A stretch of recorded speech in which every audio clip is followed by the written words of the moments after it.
¿Cómo podré estar triste?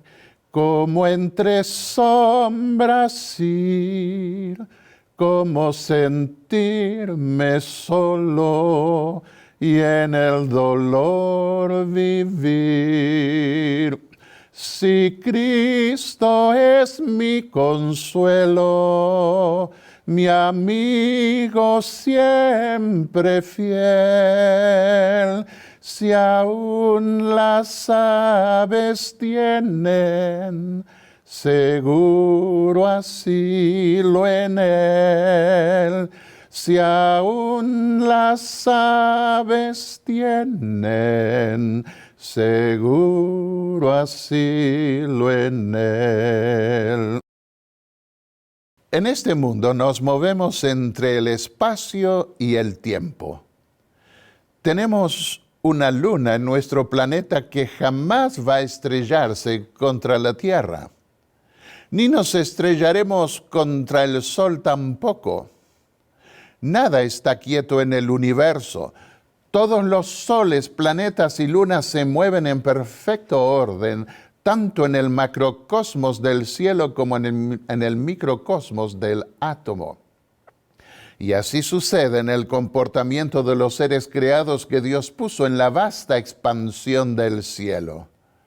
Nada ni nadie está quieto. Pero solo en este mundo el comportamiento humano se desquició por el pecado. Y al volvernos impredecibles, nos sobrecoge el miedo por no saber qué puede pasar con nuestra vida. Pero a Dios nada lo toma por sorpresa. Si puede adelantarse a los millones y millones de años luz en el movimiento de las estrellas con sus planetas y lunas, ¿no será capaz también de adelantarse al comportamiento humano? Jesús dijo que ni siquiera un ave muere sin que lo note el Creador de este mundo. ¿No tendrá acaso más cuidado de nosotros para cuidarnos de tal manera que su fin último, que es la salvación eterna, se cumpla en nuestra vida?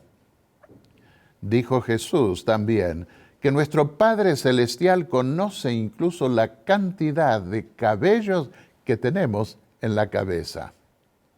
Todo lo que requiere de nosotros es que confiemos en Él. Y para ello anticipó el curso de la historia hasta su consumación para que podamos entender que su propósito para con nosotros es benigno.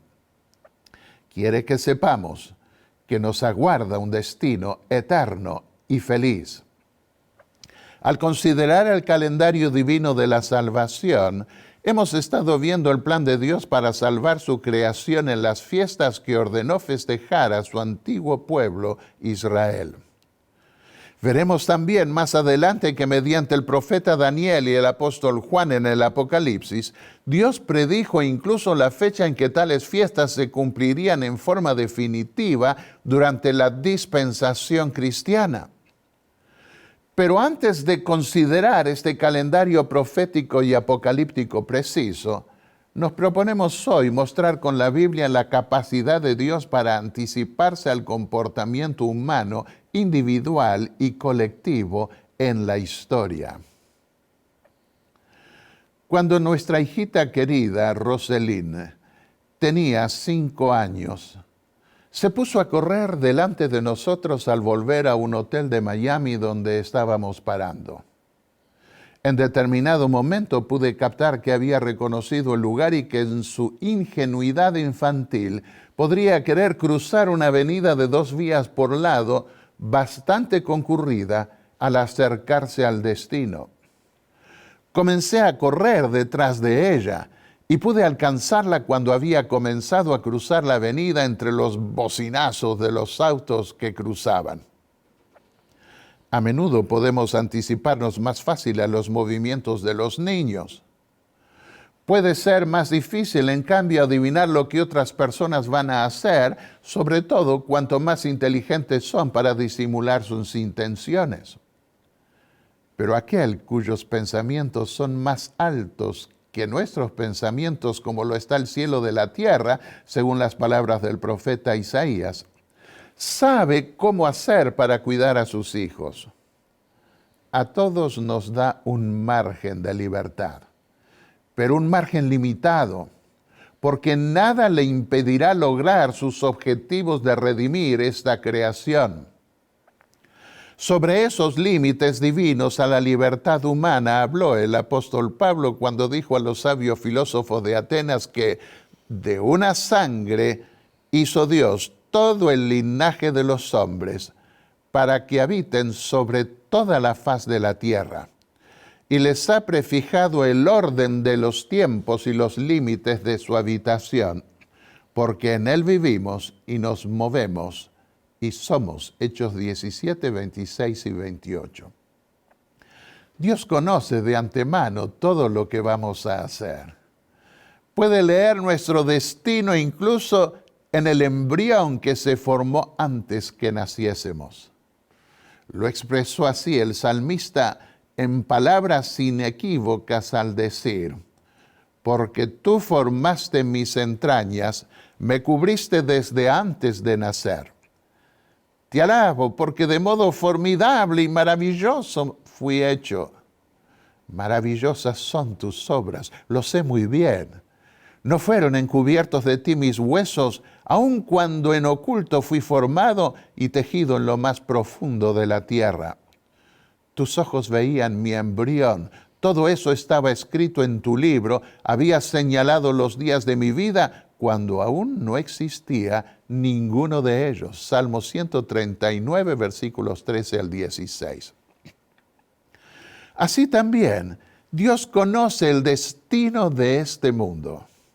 Y cuando lo considera oportuno, anuncia lo que va a pasar antes que suceda, para que cuando suceda, creamos. Dios dijo a través del profeta Isaías: acordaos de las cosas pasadas, las cosas antiguas. Yo soy Dios y no hay otro.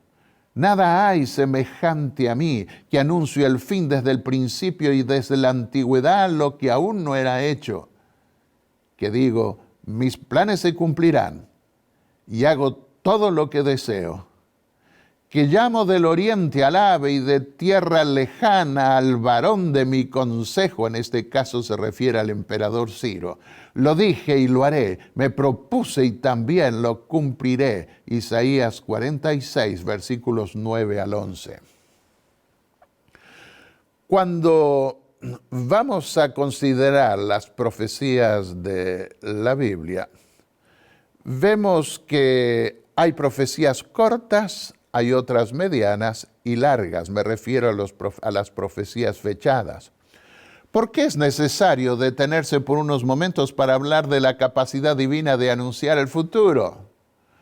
Porque uno de los problemas más significativos que hay en los grandes centros de teología en el mundo cristiano es que limitan la sabiduría y el poder de Dios para anticipar lo que va a suceder con siglos de antelación.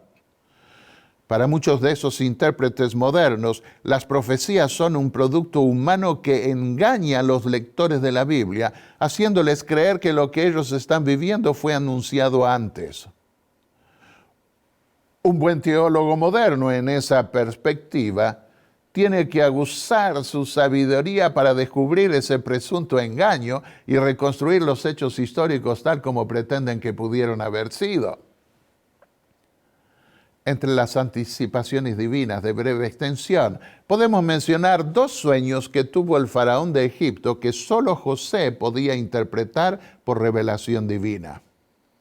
Al contar preocupado esos 2 sueños, el faraón se entera de que José había interpretado anteriormente 2 sueños mientras estaba en la cárcel que se habían cumplido al pie de la letra. Lo encontramos registrado en el capítulo 41 del libro del Génesis, los versículos 9 al 13. ¿En qué consistieron los 2 sueños del faraón? En 7 años de abundancia que Dios le daba para que pudiese sobrevivir durante los siguientes otros 7 años de hambruna. Génesis 41, versículos 25 al 29. Y esos sueños del faraón se cumplieron también tal como Dios los había dado. Entre las anticipaciones divinas de mediana extensión, encontramos la sentencia que Dios dio a su pueblo durante su estadía en el desierto.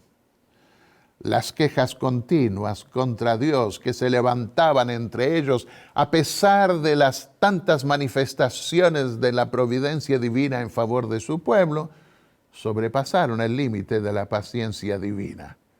Números 14, 27 al 32. Esto nos muestra que debemos tener cuidado en no abusar de la bondad y misericordia divinas que constantemente despliega hacia nosotros, porque la paciencia de Dios tiene también sus límites. Todos los que vieron mi gloria y mis señales en Egipto y en el desierto, dijo Dios, y me han tentado ya 10 veces y han desoído mi voz, no verán la tierra que juré a sus padres. Y vuestros hijos andarán pastoreando en el desierto 40 años. Ellos llevarán vuestras infidelidades hasta que vuestros cuerpos sean consumidos en el desierto. Conforme al número de los 40 días en que reconocisteis la tierra, llevaréis vuestra culpa durante 40 años, 1 año por cada día, y conoceréis mi castigo. Números 14, versículos 22, 23 y 33 y 34. Pero también hay anticipaciones divinas de larga extensión. Abraham fue llamado por Dios para ser padre de una gran nación. Dejó su tierra natal y se fue al lugar que Dios le prometió para su descendencia. Antes de poseer la tierra prometida, supo por revelación divina que sus descendientes vivirían en tierra extraña y serían oprimidos por 4 siglos. Génesis 15, versículos 13 al 16. Esa profecía se cumplió en la tierra de Egipto, en donde al principio los hebreos tuvieron buena acogida. Éxodo 12, 40. La profecía del Génesis concluía diciendo que al terminar esos 4 siglos, el pueblo saldría en libertad con grande riqueza. Y da la razón también por la cual no les concedería la tierra prometida antes. Porque la maldad del amorreo aún no ha llegado al colmo. Vemos aquí que Dios respeta en la tierra ciertos derechos de propiedad. No desaloja a la gente por capricho. Todo pueblo tiene su tiempo de oportunidad.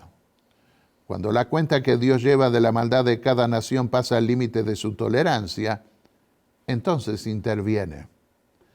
Al liberar a su pueblo, Dios le ordenó exigir a sus amos egipcios que le devolviesen todo el dinero no pagado durante tanto tiempo de esclavitud.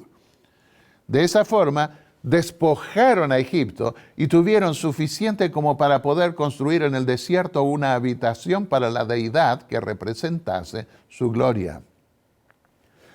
A menudo vemos en este mundo, confirmado también en la Biblia, que los justos sufren en manos de hombres crueles que no tienen temor del Señor.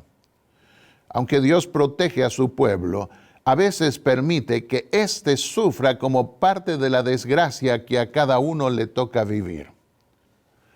Pero pone delante de ellos la liberación para que añore el día en que podrá vivir sin opresión alguno en la tierra que el Señor le dará como herencia.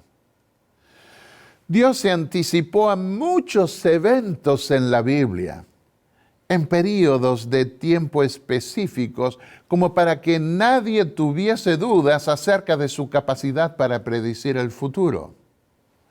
Se reveló así como un Dios que no ha perdido el control de la historia. Ya en la era cristiana, Dios esperó también unos 400 años antes de derribar el Imperio Romano Occidental al son de las 4 primeras trompetas del Apocalipsis, Apocalipsis 8. Esto nos lleva a reconocer con anhelo de Huay que en los anales de la historia humana, el desarrollo de las naciones, el nacimiento y la caída de los imperios parecen depender de la voluntad y las proezas de los hombres, y en cierta medida los acontecimientos se dirían determinados por el poder, la ambición y los caprichos de ellos. Pero en la palabra de Dios se descorre el velo y encima, detrás, y a través de todo el juego y contrajuego de los humanos intereses, poder y pasiones, contemplamos a los agentes del que es todo misericordioso, que cumplen silenciosa y pacientemente los designios y la voluntad de Él. A veces, sin embargo, Dios ve prudente no revelarnos el futuro, porque el conocimiento del futuro, el conocimiento divino del futuro, no siempre es positivo para nuestra vida. Dios quiere que confiemos en Él y marchemos por fe. Vemos eso ilustrado en el relato bíblico del rey Ezequías.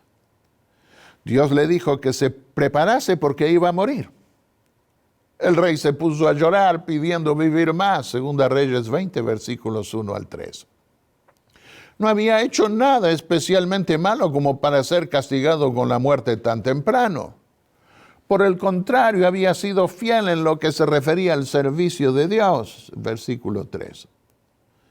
Pero Dios consideró que era conveniente que descansara de sus tareas. Previó lo que iba a sucederle más tarde y quiso adelantarse para evitar su desgracia posterior. Pero ante la insistencia del rey, atendió su pedido y le dijo mediante Isaías: he oído tu oración y he visto tus lágrimas. Yo te sano, y al tercer día subirás a la casa del Señor. Agregaré 15 años a tus días, y te libraré del rey de Asiria, a ti y a esta ciudad, por amor a mí mismo y a mi siervo David. Segunda Reyes 20, versículos 5 y 6. Como señal de restitución, Dios hizo retroceder la sombra 10 grados, algo que no podía pasar desapercibido por los astrónomos de otras naciones. Al enterarse el rey de Babilonia de lo que había sucedido, envió una embajada a Israel. Y el rey, en lugar de resaltar delante de esa embajada pagana la grandeza de Dios en salvar a su pueblo y en restituirle la vida, les mostró toda la riqueza que había en Jerusalén. Años después vinieron de nuevo los babilonios, pero para quedarse con toda esa riqueza. Los hijos del rey serían llevados cautivos a Babilonia y hechos eunucos en el palacio babilónico. ¿Cómo reaccionó Ezequías ante la terrible noticia de lo que iba a ocurrir con su pueblo? Luego de haber conocido tan de cerca la muerte y conocer ahora su postergación en 15 años, quedó tan obsesionado por vivir lo mejor que podía en este mundo que descuidó prepararse para la eternidad y dejar a su posteridad un noble ejemplo de fe en las promesas divinas. Y reaccionó como más de 2 milenios más tarde iba a reaccionar el rey Luis XIV cuando captó que su reino no iba a durar mucho y pidió que aguantasen todo con la famosa frase: después de mí, el diluvio. ¿Qué fue lo que dijo Ezequías al enterarse de la desgracia que estaba acarreando sobre su nación y su descendencia? La palabra que el Señor habló es buena. Al menos habrá paz y seguridad en mis días. Segunda Reyes 20, 19. ¿Cuánto mejor hubiera sido que el rey Ezequías hubiese orado como Moisés en su salmo cuando dijo: enséñanos de tal modo a contar nuestros días que traigamos al corazón sabiduría. Salmos 90, 12. Los límites de la paciencia de Dios a veces las enmarcó en fechas. El castigo por el pecado entre los seres humanos fue la muerte, que Dios dijo que ocurriría el día mismo en que pecaren. Génesis 2:17, Romanos 6:23. Sin embargo, Dios interpuso su misericordia para darle a Adán y su descendencia una prolongación de vida que se acercó a los 1000 años.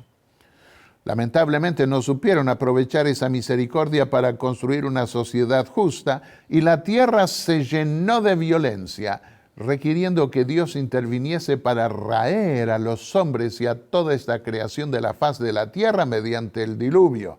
Génesis 6, 7. Hasta aquí Dios no dio fechas anticipadas que sepamos.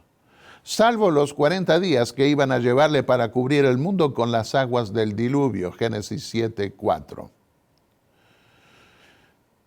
400 años colmaron la paciencia divina sobre los habitantes de Palestina. Esto es lo que veremos ahora. Los primeros periodos proféticos enmarcados en fechas los encontramos así. Tiempo después, cuando Dios le prometió a Abraham, según ya vimos, que su descendencia iba a ser oprimida en Egipto por 400 años antes de recibir la tierra prometida. Y le dijo, ¿por qué? Porque no había llegado aún a su colmo la maldad del amorreo que habitaba en ese lugar. Al cabo de los 400 años, la paciencia divina llegaría a su límite y Dios desalojaría a la gente que vivía en Palestina para darle esa tierra a la descendencia de Abraham. Veamos ahora los 65 años que Dios determinó para el reino del norte de Israel. Ya instalados en la tierra prometida y con reyes gobernando al pueblo, las 10 tribus del norte se separaron del reino de Judá en Jerusalén. Y al alejarse de la revelación divina que se daba en el templo, cayeron más rápido en apostasía. Llegó el momento en el que esas 10 tribus intentaron destruir el reino de Judá y terminar con la dinastía de David. Para ellos se aliaron con los sirios e hicieron una gran matanza de judíos. Pero Dios había prometido a David que de su descendencia iba a venir el Mesías que reinaría para siempre. 2 Samuel 7:16, Salmos 89, versículos 3 y 4, 29 y 36, Salmos 111, 132, 11, Hechos 2, 29 al 36. Un buen número de textos que confirma esta verdad. Por lo que el profeta Isaías envió decir al rey que tanto Damasco en Siria como Samaria en el territorio de Efraín no iban a poder vencer sobre Jerusalén en el reino de Judá. Por el contrario, el profeta advirtió sobre el fracaso de ambos reinos belicosos y predijo los años que pasarían hasta que el reino desafiante del norte dejaría de ser pueblo. Dijo, dentro de 65 años, Efraín dejará de ser pueblo. Isaías 7:8. Esos 65 años partirían del momento de angustia producido durante el reinado de Acaz por la coalición siro-efraimita, esto es, por el año 741 a.C. Poco después vino una primera deportación del reino del norte de Israel bajo el rey asirio Tiglat-Pileser. Bajo otro rey asirio llamado Salmanasar se dio más tarde otra invasión unos 20 años más tarde, Segunda Reyes 17, versículos 1 al 6. Pero el golpe de gracia que fue seguido por una colonización extranjera en el reino de Samaria se dio bajo Esarhadón en el 22º año de su reinado en Asiria, unos 65 años después de la proclamación de la profecía. Lo vemos en Esdras 4, versículos 2 y 3, versículo 10, Segunda Reyes 17, 25 y Segunda Crónicas 33, 22. A partir de entonces, las 10 tribus del norte de Israel perdieron su identidad por mezclarse con esa inmigración extranjera y dejar así de pertenecer al reino de Israel, como lo vemos en el profeta Oseas en el capítulo 2 de su libro. Se los identificó más tarde como samaritanos. 70 años de dominio babilónico sobre los reinos de Palestina. Esos 70 años los vamos a considerar en detalle.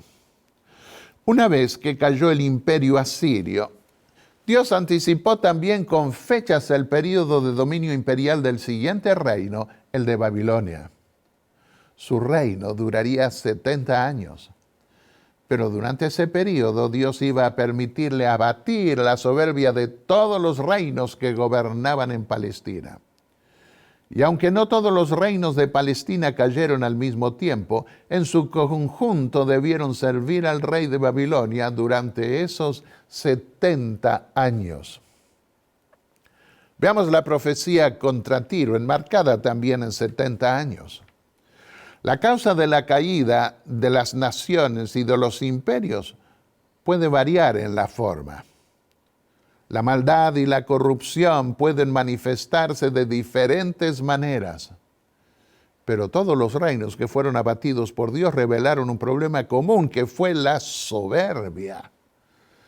Doy mucha documentación bíblica e histórica sobre este hecho en mi libro Los tiempos apocalípticos del santuario, más definidamente en el capítulo 4. Leamos primeramente la predicción sobre lo que iba a suceder con Tiro en esos 70 años de dominio babilónico. Tiro será olvidada por 70 años. Al cabo de los 70 años, le sucederá a Tiro como en la canción de la ramera. Toma la lira, anda por la ciudad, oh ramera olvidada. Tañe hábilmente las cuerdas, canta muchas canciones para que seas recordada. Y sucederá al cabo de los 70 años que el Señor visitará a Tiro. Entonces ella regresará a su paga de ramera y se prostituirá con todos los reinos sobre la faz de la tierra. Isaías 23, versículos 15 al 18. El texto de Isaías no dice que Tiro sería totalmente destruida por Babilonia, sino que sería olvidada por los demás reinos. Sus habitantes eran comerciantes, pero su comercio se vino abajo cuando Babilonia desoló los reinos que la rodeaban. Cuando el rey Nabucodonosor vino a Palestina y destruyó la ciudad de Jerusalén, fue a Tiro y la asedió por 13 años, del año 585 a.C. al 572 a.C. Tiro se sometió finalmente a la autoridad babilónica. Cuando el imperio babilónico cayó bajo los persas, pudo rehacerse, pero no aprovechó la oportunidad que Dios le daba para rehabilitarse entre las naciones. Resucitó su comercio y volvió a corromperse como una ramera, hasta que vino el imperio de los griegos bajo Alejandro Magno y los destruyó. Ezequiel 26. Veamos ahora la profecía contra las demás naciones de Palestina. Toda esta tierra de Palestina, dijo el profeta, será desolación y horror. Y estas naciones servirán al rey de Babilonia 70 años. Y todas las naciones le servirán a él, a su hijo y al hijo de su hijo, hasta que llegue también la hora a su propia tierra. Entonces muchas naciones y grandes reyes lo harán su siervo. Jeremías 25:12, 27:7. Aunque en esta profecía no se mencionan las naciones que serían sometidas al rey de Babilonia, los nombres de esas naciones aparecen en otros capítulos. Jeremías 27, versículos 46 al 51. En esa época hubo un complot de naciones palestinas que promovió el faraón Necao II para frenar el avance babilónico. El reino de Judá se encontraba en medio de esos dos grandes colosos y eran muy fuertes las presiones para unirse a ese complot de reinos bajo la autoridad de Egipto o someterse a la nueva autoridad mundial que reemplazó a la de Asiria. En vano, el profeta Jeremías insistía en someterse al rey de Babilonia, prometiendo que después de 70 años volverían. El apoyo de Egipto sería efímero, porque ese imperio del sur caería también bajo los reyes mesopotámicos. En el complot de otros reyes palestinos que enviaron representantes suyos a Jerusalén para romper el yugo babilónico, Jeremías 27, puede verse que esas naciones ya estaban sometidas a Babilonia y que tales reyes ya eran vasallos de Nabucodonosor. En otras palabras, el periodo de 70 años de dominio babilónico en Palestina ya habría comenzado. Vale la pena reflexionar aquí que el pueblo de Dios se encontró muchas veces en la historia bajo dos superpotencias que luchaban por extender su influencia, en este caso entre el reino del sur, que era Egipto, y Babilonia en el reino del norte. Al tener que vivir entre dos superpotencias, aún en el pueblo de Dios se produce de tanto en tanto una división entre los partidarios de unirse con el sur y los otros con el norte. Lo mismo vemos a menudo en nuestros tiempos modernos, especialmente en países intermedios entre el comunismo y el capitalismo, entre Oriente y Occidente. El ejemplo de Judá en medio de las dos superpotencias de aquella época antigua nos permite ver que debemos evitar ser arrastrados por las reivindicaciones políticas del momento y así evitar ser distraídos de nuestra misión espiritual en el mundo. Dios castiga la soberbia de Babilonia al concluirse los 70 años, porque Dios es el árbitro de todos los destinos.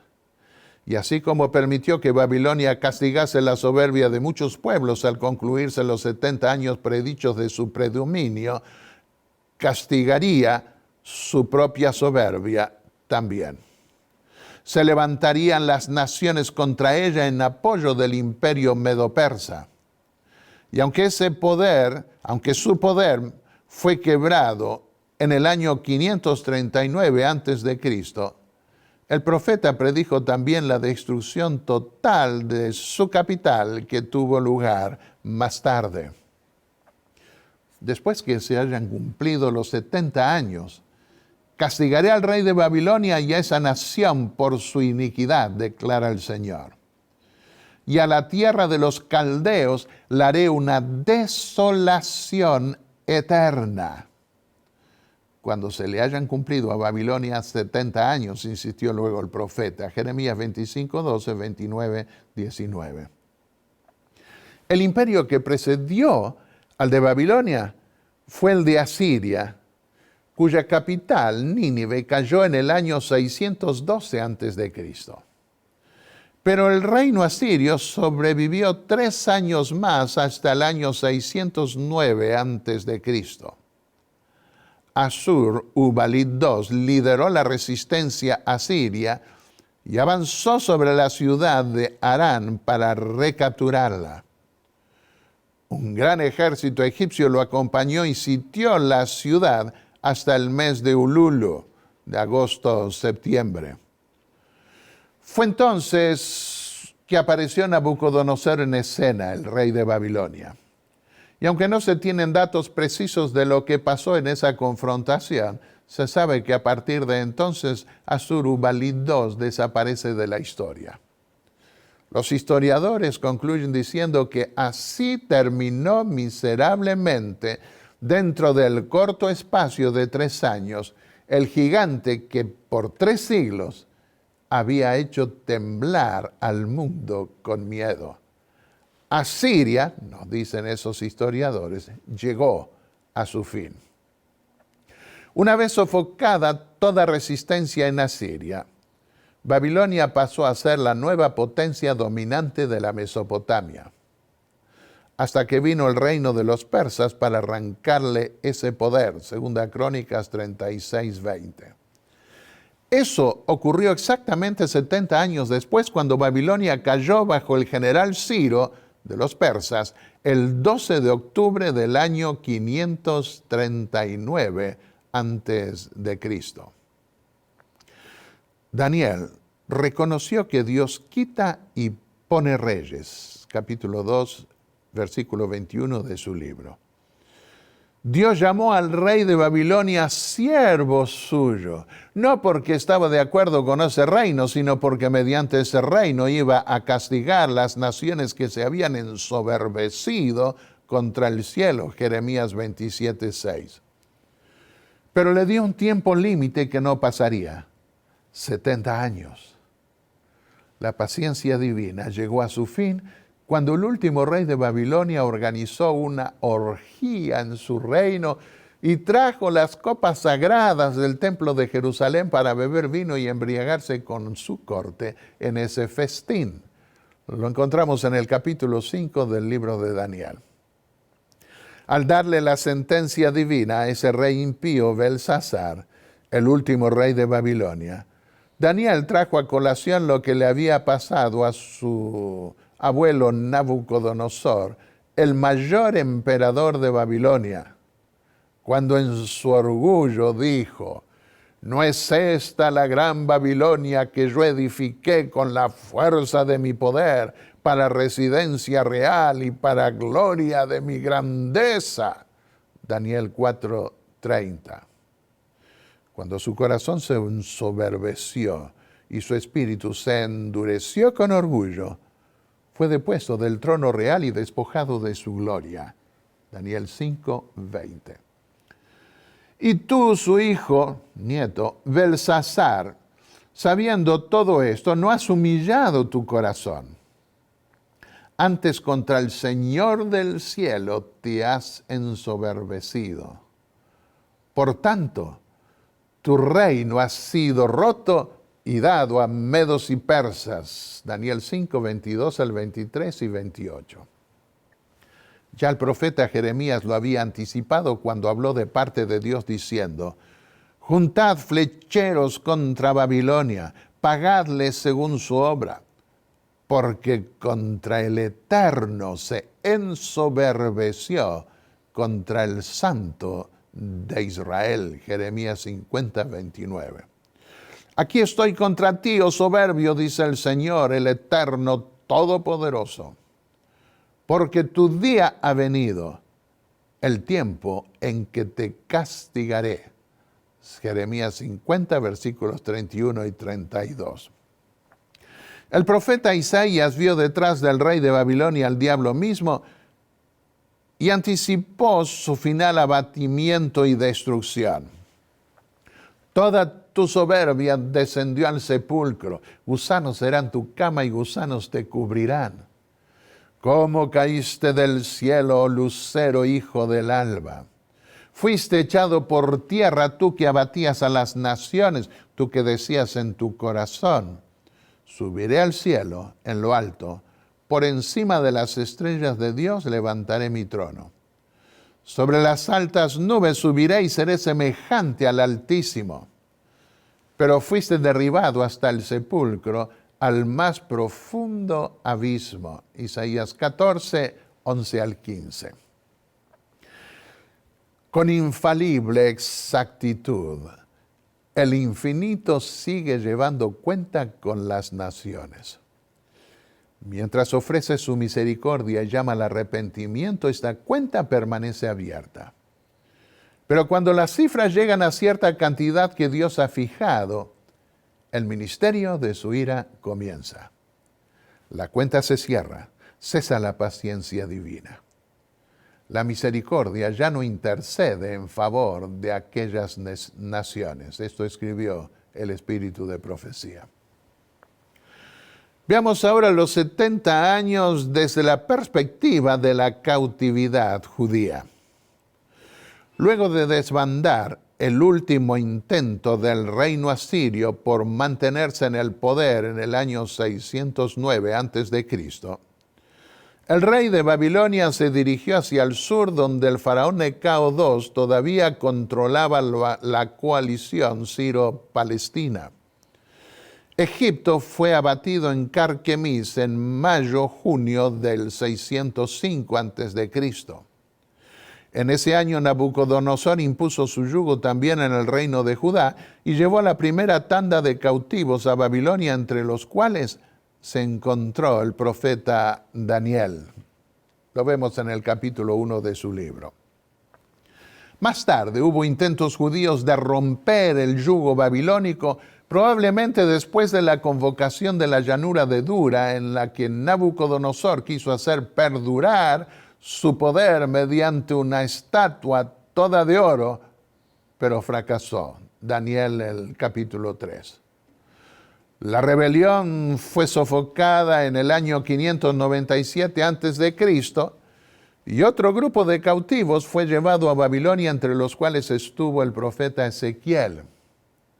Finalmente, Nabucodonosor decidió venir y terminar con esos reinos levantiscos de Palestina y destruyó la ciudad de Jerusalén y su templo en el año 586 antes de Cristo.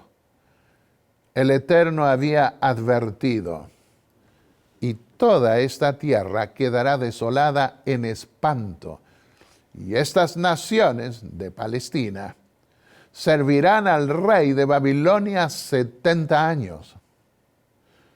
Así dice el Señor: cuando en Babilonia se cumplan los 70 años, os visitaré y despertaré sobre vosotros mi buena palabra de volveros a este lugar. Jeremías 29:10. Algunos han argumentado que la profecía de Jeremías no dice que el exilio duraría 70 años, sino que durante el tiempo de predominio babilónico de 70 años, el pueblo de Israel y las demás naciones de su entorno servirían al rey de Babilonia, y su tierra quedaría desolada. De esta forma, los 70 años de cautividad judía estarían involucrados en el período que vimos más arriba, del año 609 antes de Cristo al 539 antes de Cristo. Otros fijan el comienzo de la profecía de la cautividad judía en el año 605 antes de Cristo, año en que se dio la primera deportación de cautivos judíos a Babilonia por el emperador. Nabucodonosor fue ese emperador. Así, creen que los 70 años se habrían cumplido con el decreto de Ciro en el primer año de su reinado, según lo referido en 2 Crónicas 36:22 y Esdras 1:1. ¿Cuándo cayó Babilonia?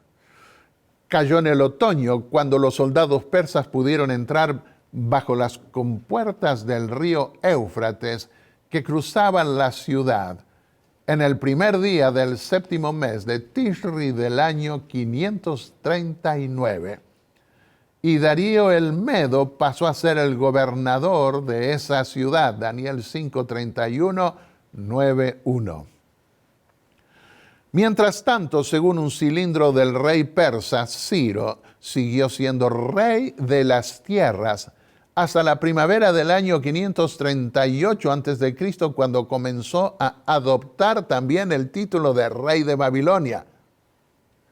Si el cómputo para contar los años de los reyes que usaron los judíos fue el del 7º mes otoñal, el período que va de la primavera del año 538 a.C. hasta el otoño de ese año no se lo habrían computado como su primer año, sino como su año ascensional. Así solían hacerlo para contar aún los años de los reyes extranjeros. Por lo tanto, el primer año de Ciro, según el cómputo bíblico, iría del otoño del año 538 a.C. al otoño del 537 a.C. Así, la emisión de su decreto de libertar a los cautivos podría haberse dado en el año 537 a.C.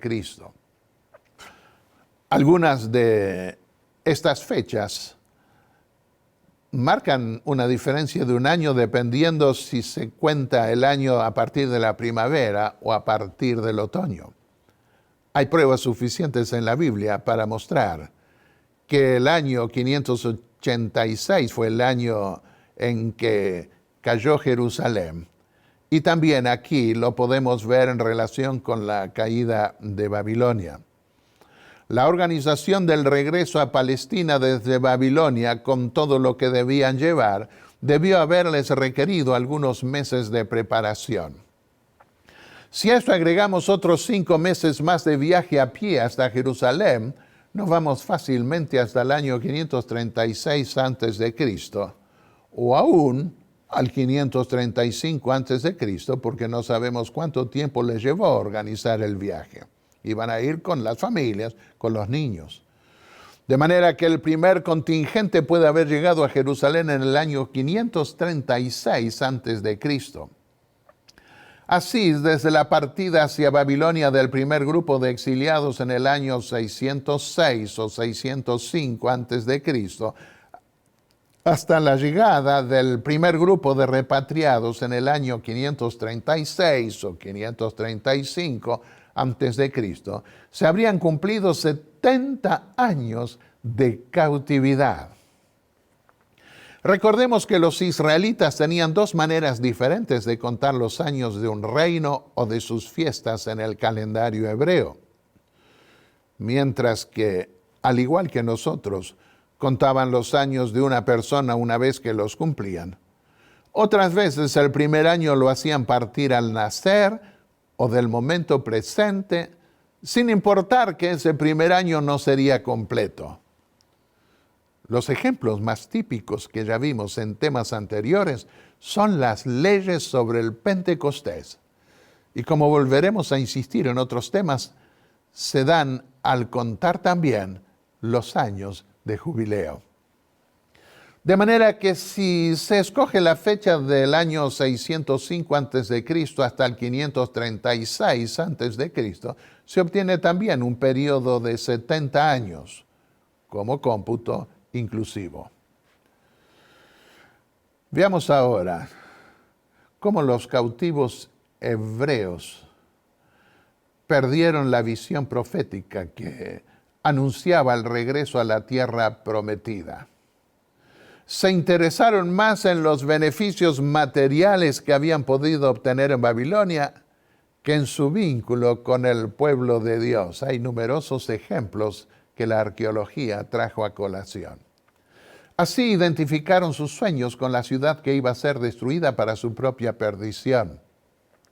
En tierra enemiga dejaron de soñar con la ciudad de Jerusalén. Al no prestar atención a las fechas proféticas ni al llamado de los profetas a salir de Babilonia, Isaías 48:20, Jeremías 58:9, 51:6, Zacarías 2:6-7, se quedaron y fueron condenados junto con la ciudad maldita más tarde. En síntesis, ¿hasta cuándo duraría el predominio babilónico? Hasta que los persas quebrasen su yugo 70 años después y permitiesen volver a los cautivos. Veamos ahora los 70 años de desolación de la tierra. Sí, hay otra manera de computar los 70 años siguiendo un principio de escala variable o corrediza en relación con los mismos eventos profetizados. Esto es lo que vemos en la comprensión de los profetas Daniel y Zacarías, quienes entendieron que los 70 años tenían que ver con la desolación de la tierra de Jerusalén. Ambos profetas concluyeron que la profecía de Jeremías sobre los 70 años de desolación de Palestina no se habían cumplido aún desde la caída de Babilonia. Porque en el capítulo 9 de su libro, Daniel pide a Dios que no se demore en cumplir, no te tardes, dice, su promesa de quitar el oprobio de su pueblo y terminar con las desolaciones de su patria. Y en el año 520, en el primer capítulo de su libro, el profeta Zacarías refiere el clamor que el ángel del Señor eleva a Dios porque Jerusalén y su templo, así como las ciudades de Judá, continuaban desoladas.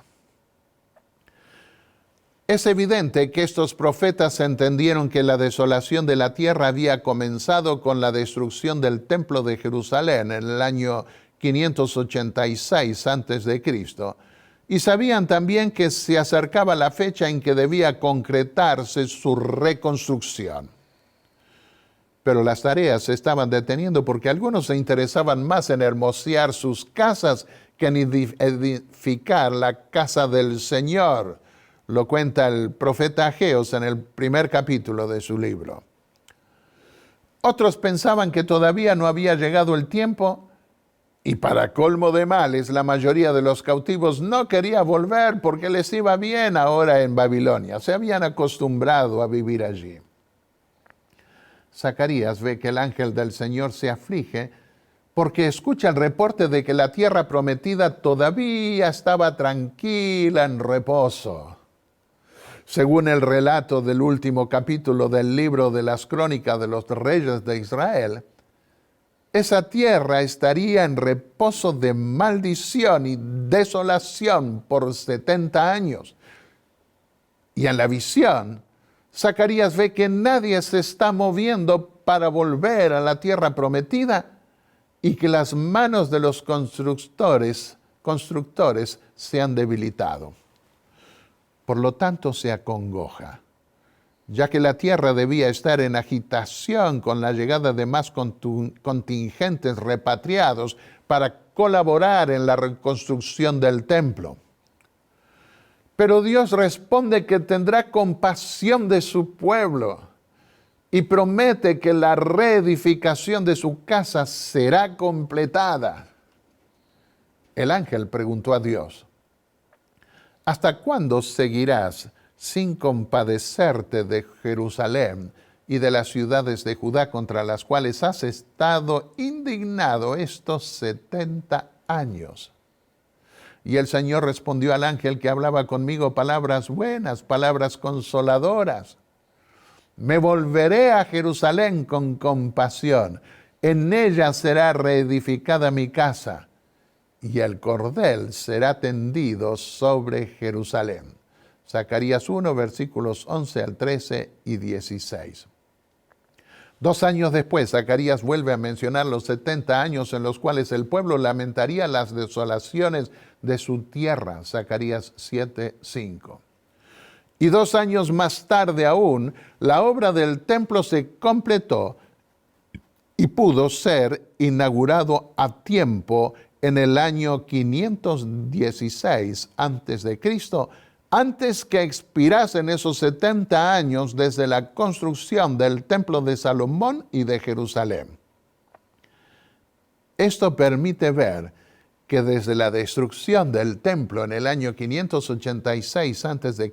hasta su reconstrucción e inauguración en el año 516 a.C., hubo un intervalo de 70 años que cumplió con la profecía desde la perspectiva ahora de la desolación.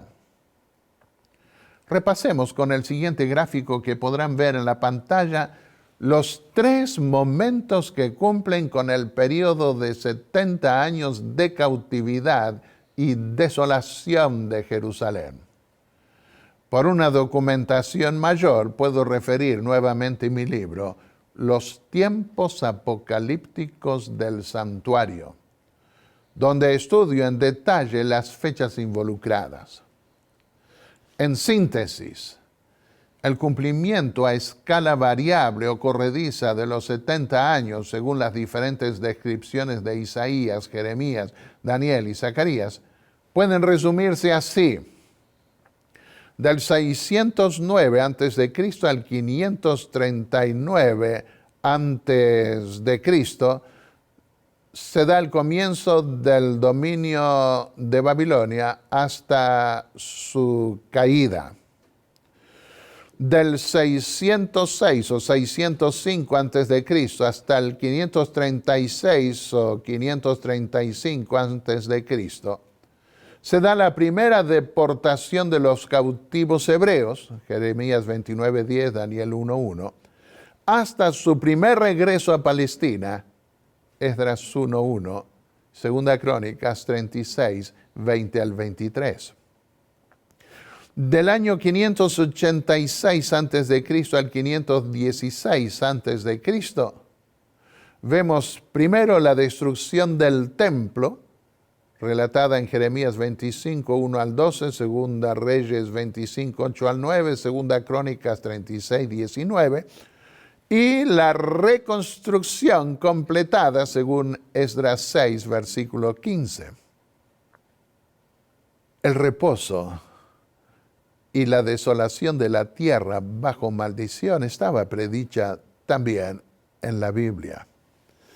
El último capítulo del segundo libro de las Crónicas de los Reyes de Israel muestra el estado espiritual y moral deplorable del reino de Judá antes de su destrucción. contaminaban la casa que el Eterno había santificado. Se reían, se burlaban de sus profetas, hasta que la ira del Eterno subió contra Jerusalén y no hubo más remedio. Segunda Crónicas 36, 16. Okay. El epílogo de esa narración y del libro mismo trae un nuevo elemento en los 70 años de desolación de Jerusalén, al concluir que fue un castigo por no haber guardado la ley de los años sabáticos y de jubileo como Dios lo había requerido en el libro de Levítico. La ley decía: entonces la tierra gozará de sus sábados durante todos los días de su desolación, mientras que habitáis en la tierra de vuestros enemigos. Entonces descansará la tierra y gozará de sus sábados.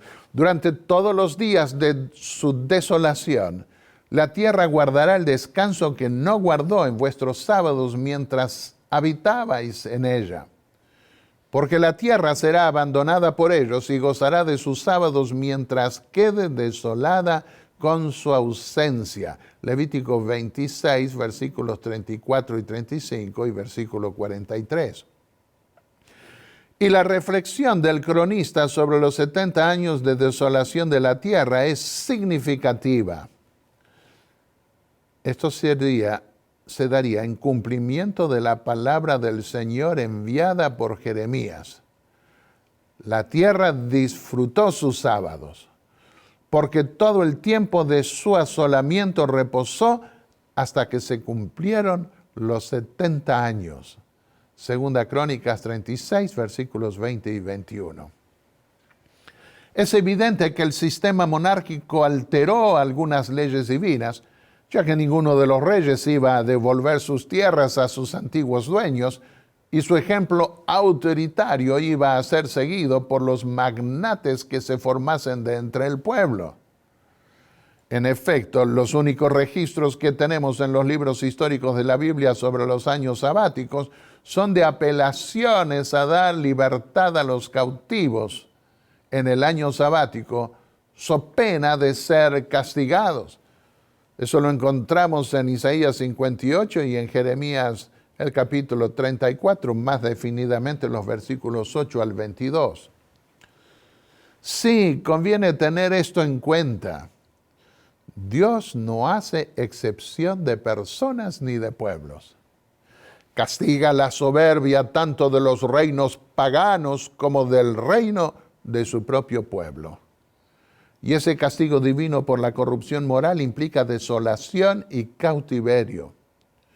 Cuidado con el castigo que puede venir sobre nosotros si no hacemos lo que Dios manda. Cuando el dictador fascista Benito Mussolini gobernaba Italia y fomentaba la demagogia del pueblo para ser vitoriado y alabado por las masas populares, una de sus amantes lo miró por una ventana cercana y dijo: este es el comienzo del fin. Y huyó a Sudamérica convencido de que la caída precipitosa y nefasta del gobernante se aproximaba. Esa será la suerte de todos los que se envanezcan a sí mismos en lugar de humillarse delante de Dios y reconocer la grandeza del Creador. Dijo Dios: así haré que se pudra la soberbia de Judá y la mucha soberbia de Jerusalén. Jeremías 13:9. Cuando reverdeció la soberbia, llegó su fin. Ezequiel 7:10. Por lo cual la sentencia divina fue: convertirá el país en desierto y soledad, y cesará la soberbia de su poderío. Ezequiel 33:28. Así sucederá pronto con este mundo. La inmoralidad y corrupción han llegado a un límite que no podrá llegar muy lejos. A través del profeta Isaías, Dios anunció: castigaré al mundo por su maldad y a los impíos por su iniquidad. Terminaré con la arrogancia de los soberbios y abatiré la altivez de los fuertes. Isaías 13:11. Dejaos del hombre cuyo aliento está en su nariz, porque ¿de qué vale realmente? Isaías 2:22. A diferencia de Saúl, quien no tuvo enredos sexuales, David alcanzó perdón porque se humilló delante de Dios, aun siendo rey y poseyendo plenos poderes como los que ostentaban los monarcas en ese entonces. Salmos 32 y 51. Los publicanos y las rameras van delante de vosotros al reino de Dios. Mateo 21:31. Dijo Jesús a los fariseos orgullosos, no por los pecados que cometían, sino porque no tenían justicia propia ni siquiera delante de los hombres y estaban más cerca de apreciar y recibir la gracia y la misericordia divina. No hay nada tan ofensivo a Dios o tan peligroso para el alma humana como el orgullo y la suficiencia propia. De todos los pecados es el más desesperado, el más incurable. Concluyamos con las siguientes reflexiones bíblicas. Al contrito y humillado no despreciarás tú, oh Dios, reconoció David, Salmo 51:17. El Eterno está cerca de los quebrantados de corazón y salva a los contritos de espíritu, Salmos 34:18. Porque así dice el alto y sublime, yo habito en la altura y en la santidad, y con el quebrantado y humilde de espíritu, para dar vida al espíritu de los humildes y vivificar el corazón de los quebrantados, Isaías 57:15. El que se enaltece será humillado, y el que se humilla será enaltecido, Lucas 18:14. Haya en vosotros el mismo sentir que hubo en Cristo Jesús, quien aunque era de condición divina se despojó de sí mismo, tomó la condición de siervo y se hizo semejante a los hombres. Y al tomar la condición de hombre se humilló a sí mismo y se hizo obediente hasta la muerte y muerte de cruz. Por eso Dios también lo exaltó hasta lo sumo y le dio un nombre que es sobre todo nombre, para que en el nombre de Jesús se doble toda rodilla de los que están en el cielo, en la tierra y debajo de la tierra, y toda lengua confiese que Jesucristo es el Señor, para la gloria de Dios el Padre. Filipenses 2, versículos 5 al 11. ¿Con qué me presentaré al Eterno y yo adoraré al excelso Dios? Oh hombre, el Señor te ha declarado qué es lo bueno y qué pide de ti. Solo actuar con justicia y andar humildemente con tu Dios. Miqueas 6, versículos 6 al 8. Oremos. Padre y Dios Santo que estás en los cielos, gracias porque en tu palabra nos revelas que tú eres el creador y el dueño no solamente del espacio, los aspectos materiales, sino también del tiempo. Queremos traer sabiduría a nuestro corazón, a nuestra vida, para andar humildemente delante de ti. Y en los límites que has puesto para cada uno de nosotros, queremos reflejar tu imagen y ensalzar tu gloria. Danos tu paz, tu bendición, y fortalece nuestra fe, sabiendo que pronto todo este mundo pasará y podremos entrar en ese espacio definitivo de la eternidad. Gracias por esas fechas proféticas que nos muestran que tú controlas el tiempo en este mundo y que todo se cumplirá conforme a lo que has prometido. Bendícenos en el nombre de Jesús, nuestro Salvador. Amén. Amén. Feliz cantando alegre, yo vivo siempre aquí. Si Él cuida de las aves, cuidará también de mí.